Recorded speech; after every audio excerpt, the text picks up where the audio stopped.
Saludos cordiales, soy Angelique y en esta ocasión veremos la importancia de un archivo para formar una memoria, que puede ser una memoria particular, la memoria colectiva, la memoria histórica.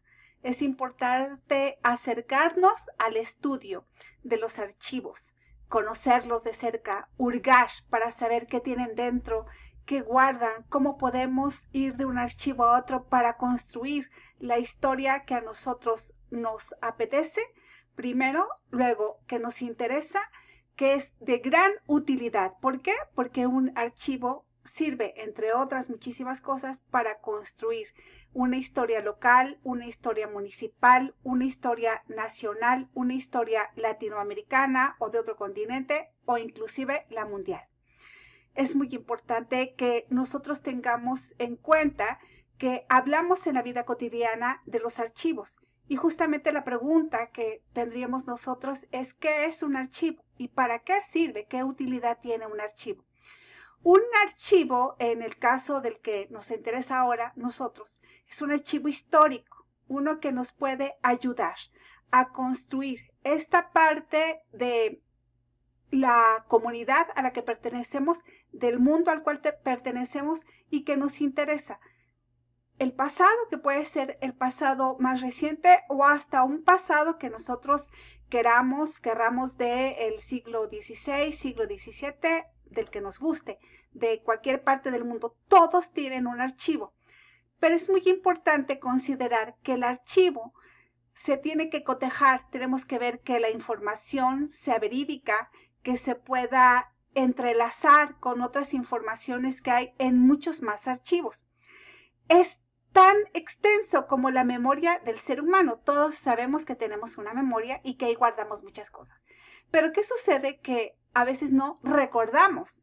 No podemos ir a los detalles de hace 2 años, de hace 5 años.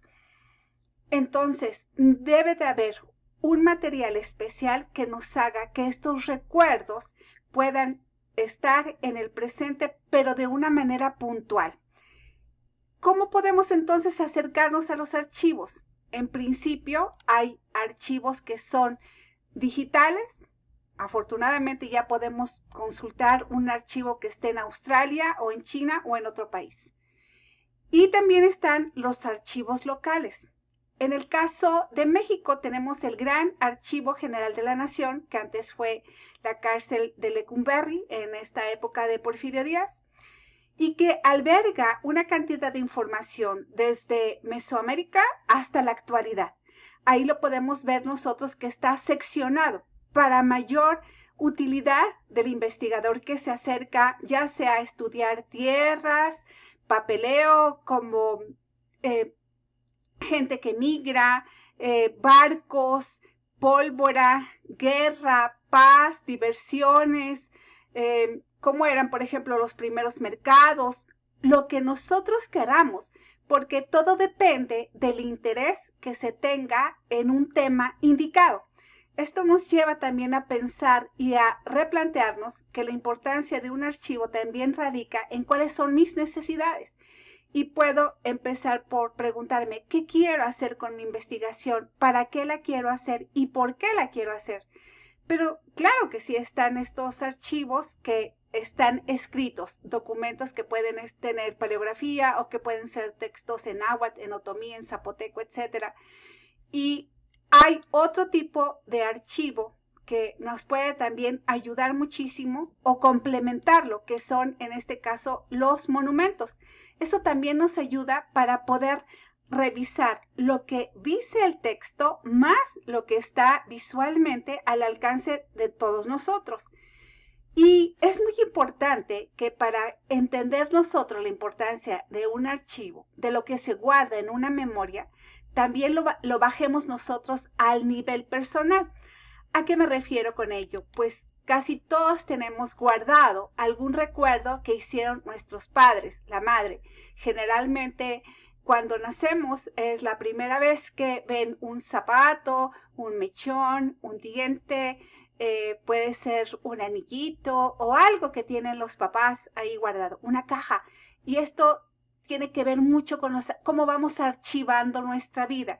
Y el archivo al mismo tiempo lo que genera es una memoria, porque puede que yo no recuerde exactamente en qué momento me dio sarampión o varicela, pero sí, además, mi madre o mi padre tuvieron esta gentileza de ir escribiendo en un diario lo que a mí me pasaba, me puede ayudar muchísimo, porque puedo empezar a reconstruir mi vida a través de los archivos personales que muchos se guardan. Inclusive los diarios personales que ya hoy están en desuso, o quizá por ahí haya una persona que le interesa todavía hacer esta parte de querido diario, hoy me pasó tal cosa. Son como estos datos que nos ayudan mucho a refrescar esta memoria, este archivo que sirve justamente para poder construir los hechos de una persona. Yo los invito para que ustedes empiecen a revisar qué tienen en su casa. Han echado un vistazo a los roperos, a los armarios, qué hay ahí adentro. Preguntarte por qué mi nombre es tal, cuáles son los orígenes de mi familia, cómo puedo hacer una reconstrucción a través del tiempo y revisar si tengo un archivo parroquial, un archivo civil, que también esta parte de los archivos nos ayuda mucho a la construcción. Hay comunidades como la Sociedad de los Mormones, en donde ellos registran muchos datos para reconstruir cómo son las sociedades, pero nos sirve a todos. ¿De dónde venimos y hacia dónde vamos? Y esto nos ayuda también a saber desde cuándo está mi familia aquí vigente. Y hay archivos estos, los parroquiales o los civiles, porque ya estamos registrados desde el nacimiento, la boda, si es que hay boda, y la defunción, que es inevitable. Entonces todo esto nos puede ayudar a replantearse al ser humano que nos interesa. Y cuando hablamos de los archivos y de su importancia en la memoria histórica, no solamente son esta parte de que pueden tener fotografías, puede tener algunos indicadores como comprobantes de actas o de una oficina, un pago predial. ¿Cuál fue la primera casa que habitaron mis padres? A lo mejor no es esta en la colonia donde vivo, en la población. Y entonces puedo ir a las notarías, puedo saber de quién era esta casa antes, cómo fue que la adquirieron, cuánto costó, con quién colindaba, quiénes vivían en ese tiempo. Todo esto nos ayuda para entender que los archivos viajan y han viajado a lo largo del tiempo. En esta parte también viene parte de la memoria histórica que le interesa muchísimo, sobre todo a las personas que se dedican mucho al aspecto culinario, al turismo, a la gastronomía. A veces podemos encontrar que ciertos frutos, ciertos vegetales, un pan, pudo haber llegado de regiones lejanas y después se fue convirtiendo en otro objeto.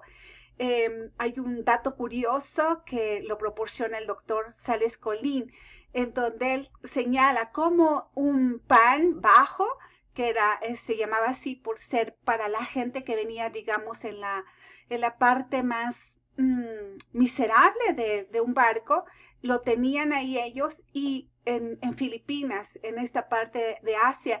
Y entonces en el transcurso de los viajes que llegaron a establecerse vía el puerto de Acapulco, este se convirtió en el pambazo y seguramente ya con esta delicia de la longaniza o el chorizo más la papa, la crema, el queso, la lechuga, se convirtió en este pambazo que nosotros comemos. Y hay una cantidad impresionante de documentos que nos llevan también a puntualizar, a conocer y a reflexionar acerca de en qué momento se fueron haciendo este tipo de encuentros que están en la vida cotidiana.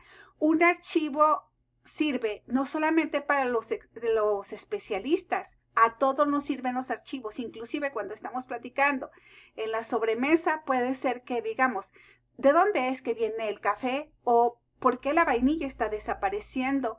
¿O de cuál es el origen de tal condimento, de tal especia? Hay inclusive ruta de las especies que nos ayudan, estos archivos que están en muchas partes de los países, pero nosotros tenemos uno muy grande, muy especial. No solamente un archivo puede ser escrito, puede tener cuestiones escritas, hay archivos que guardan la lengua cómo hablaban las otras personas, cómo se pronunciaba o qué significaban palabras que hoy tienen una connotación diferente. También el Instituto Nacional de Antropología e Historia, la UNAM y otras instituciones tienen esto que se llama la fonoteca. Cómo hablaba la gente, cómo se escuchaban. Un ejercicio que yo les sugiero es que revisen en internet las películas del cine de oro mexicano. ¿Qué significados tenían entonces las palabras que a lo mejor ahora ya no las utilizamos? ¿Qué canciones más antiguas podemos nosotros encontrar y qué sentido se le da ahora? ¿Qué sentido tenían en ese tiempo? Los archivos son increíbles y nos pueden ayudar a ahondar en las indagatorias que tengamos, tanto de manera escolarizada como fuera de la escuela, que también el aprendizaje se lleva en todos los momentos. A todos nos puede servir. Les invito para que un ejercicio muy bueno de saber qué archivos tengo yo en casa es ir y hurgar en principio ahí en esto que se llama guardarropa. ¿Tengo algún zapato? ¿De qué edad? ¿De 2 años? ¿Quién me los compraría? ¿Por qué me comprarían este color? ¿Qué es lo que quieren decir las fotografías de mis abuelos, de mis bisabuelos? ¿Desde cuándo empiezan a hacerse las fotografías? Ahora ya es muy fácil encontrar estos dispositivos que son inmediatos, pero seguramente hay muchas otras cuestiones que nos interesa saber. Y los invito también para que nos acerquemos al Archivo General de la Nación, que antes, como les comentaba, era Lecumberri, y hay otros archivos como el de la Ciudad de México, ahí está el archivo de notarías. Esta historia de los archivos también es muy apasionante y un archivo es parte de la memoria del ser humano. Muchas gracias por escucharme. Hasta entonces.